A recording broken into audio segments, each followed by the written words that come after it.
कांग्रेस ने 2026 के विधानसभा चुनाव की तैयारी के तहत अलग अलग राज्यों के लिए स्क्रीनिंग कमेटियों का गठन किया है। इसमें सबसे अहम फैसला वायनाड से सांसद प्रियंका गांधी वाड्रा को असम की स्क्रीनिंग कमेटी का चेयरपर्सन बनाया गया।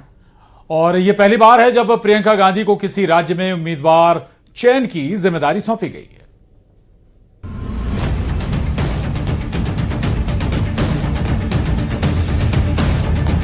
कांग्रेस ने इस साल 5 राज्यों में होने वाले विधानसभा चुनावों के लिए कमर कस ली है। चुनावों की तैयारी तेज करते हुए कांग्रेस ने अलग अलग राज्यों के लिए स्क्रीनिंग कमेटियों का ऐलान कर दिया है।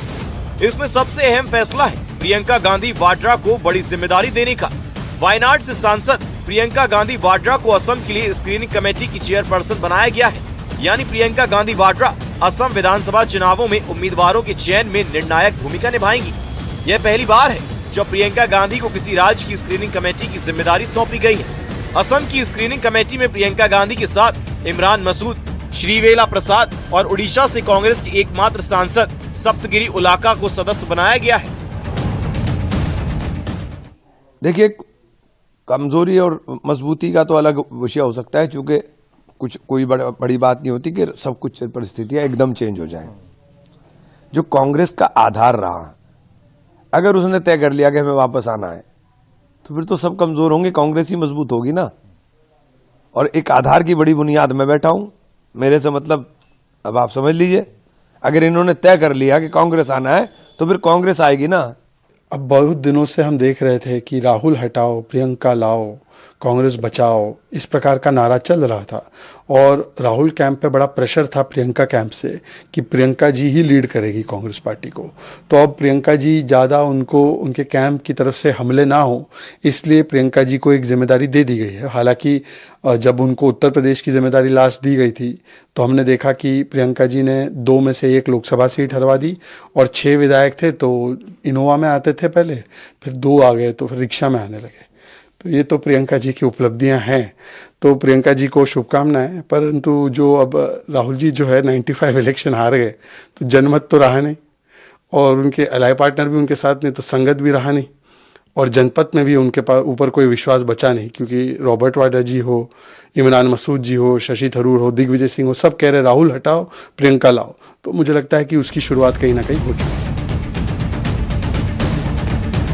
असम कांग्रेस के लिए बेहद अहम राज्य है, जहां उसे मुख्यमंत्री हेमंत बिस्वा शर्मा के नेतृत्व वाली बीजेपी सरकार को चुनौती देनी है। माना जा रहा है कि कांग्रेस इस चुनाव में पूरी ताकत झोंकने जा रही है, जिसमें प्रियंका गांधी वाड्रा को बड़ी जिम्मेदारी सौंपकर कांग्रेस ने अपना पहला पत्ता खोल दिया है।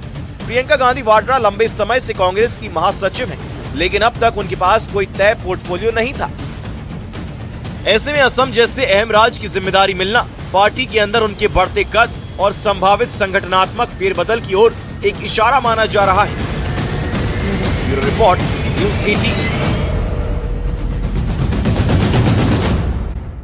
यूपी में 2027 के विधानसभा चुनाव की बिसात बिछनी शुरू हो गई है। मुस्लिम वोट बैंक को लेकर सियासी पार्टियां पूरी ताकत लगा रही हैं। इसी कड़ी में AIMIM प्रमुख असदुद्दीन ओवैसी ने समाजवादी पार्टी के अध्यक्ष अखिलेश यादव पर तीखा कटाक्ष किया। ओवैसी के बयान पर समाजवादी पार्टी ने भी निशाना साधा है। ये देखते हैं इस पर एक रिपोर्ट।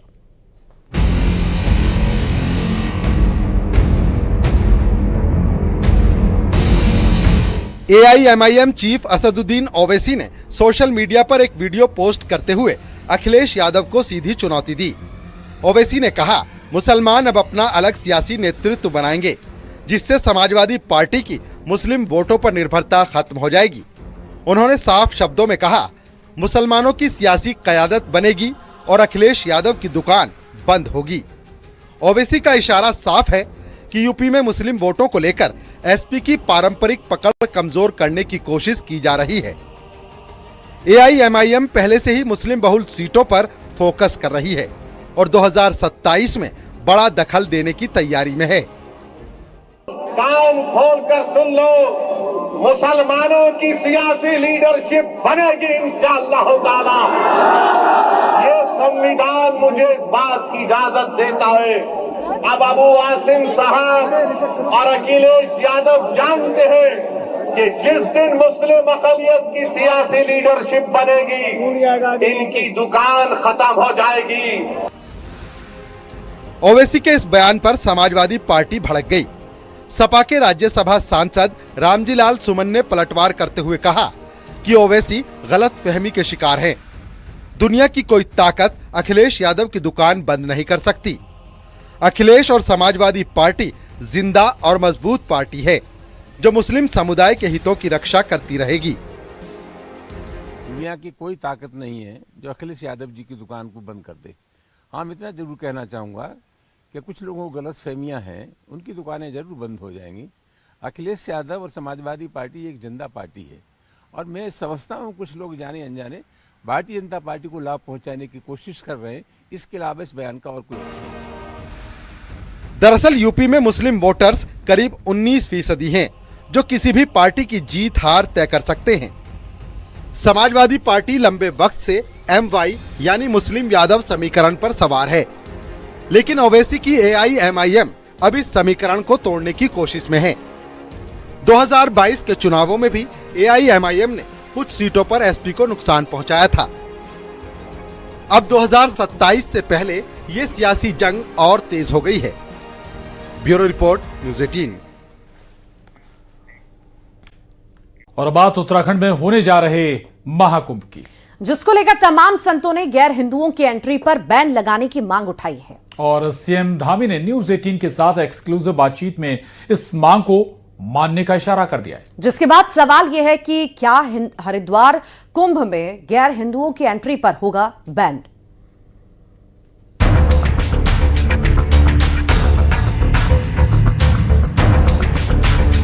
क्या अब कुंभ में गैर हिंदुओं की एंट्री पर लगेगा बैन? क्या हरिद्वार कुंभ मेला क्षेत्र गैर हिंदुओं के लिए प्रतिबंधित रहेगा? ये सवाल इसीलिए क्योंकि हाल ही में न्यूज़ 18 के साथ एक्सक्लूसिव बातचीत में उत्तराखंड के सीएम पुष्कर सिंह धामी ने इस ओर इशारा किया है। हरिद्वार कुंभ मेला क्षेत्र को गैर हिंदुओं के लिए प्रतिबंधित करने की मांग पर उत्तराखंड के मुख्यमंत्री पुष्कर सिंह धामी ने बड़ा बयान देते हुए इस मांग को मानने का इशारा किया। हरिद्वार हमारा पूज्य स्थान है, माँ गंगा का स्थान है, पूज्य संत गणों का, हमारे ऋषि मुनियों का स्थान रहा है और वहाँ से मांग उठी है और इस पर हम बहुत गंभीरता से विचार कर रहे हैं कि वहाँ की पवित्रता बनी रहे। बता दें कि संतों ने हरिद्वार के कुंभ क्षेत्र को गैर हिंदुओं के लिए प्रतिबंधित करने की मांग की है। हम सबों का पहले से ही मांग है कि जो हमारा कुंभ क्षेत्र है वो गैर हिंदू प्रतिबंधित क्षेत्र हो, क्योंकि वहाँ अगर कोई हिंदू विरोधी या अदर हिंदू कोई रहता है तो निस्संदेह वो कुंभ में किसी न किसी प्रकार का षड्यंत्र करता है और कुंभ को खराब करने का प्रयास करता है। मुस्लिम धर्मगुरु मौलाना शहाबुद्दीन रिजवी ने इसे लेकर धामी सरकार पर सीधा हमला बोला। उत्तराखंड गवर्नमेंट ये चाहती है कि वहां पर किसी मुसलमान की एंट्री न हो और इस तरह की प्लानिंग हो रही है कि मुसलमानों पर बैन लगा दिया जाए। अगर ऐसा होता है तो फिर यह होगा कि हुकूमत एक धर्म को बढ़ावा देने के लिए, एक मजहब के प्रचार के लिए काम कर रही है। कि मुख्यमंत्री पुष्कर सिंह धामी साहब से कहना चाहता हूं कि वो एक मजहब का प्रचार ना करें। तो वहीं इधर अयोध्या से भी संतों ने यही मांग उठाई है कि हरिद्वार कुंभ में गैर हिंदुओं की एंट्री बैन की जाए। पहले धामी सरकार को बहुत बहुत आभार, धन्यवाद कि यह फैसला, जैसे मैं पूछना चाहता हूँ, मक्का जैसे पवित्र शहर में किसी भी प्रकार से एक भी अन्य मजहब, संप्रदाय, पंथ का आपको कुछ नहीं मिल सकता है, तो फिर उत्तराखंड हरिद्वार में क्यों? मैं तो माननीय मुख्यमंत्री जी से निवेदन करना चाहता हूँ कि पूरे उत्तराखंड को गैर सनातनी को पूरे खाली करो, सनातनी के अलावा और कोई नहीं रहा है। आगामी जनवरी में होने वाले कुंभ मेले को देखते हुए उत्तराखंड सरकार हरिद्वार और ऋषिकेश को सनातन पवित्र शहर घोषित करने पर विचार कर रही है। सूत्रों के अनुसार सरकार फिलहाल कुछ घाटों पर लागू गैर हिंदुओं के प्रवेश प्रतिबंध को अब पूरे 105 गंगा घाटों और कुंभ क्षेत्र में लागू करने की योजना बना रही है। इसमें सिर्फ हरिद्वार ही नहीं बल्कि ऋषिकेश भी शामिल होगा। Bureau report, news 18।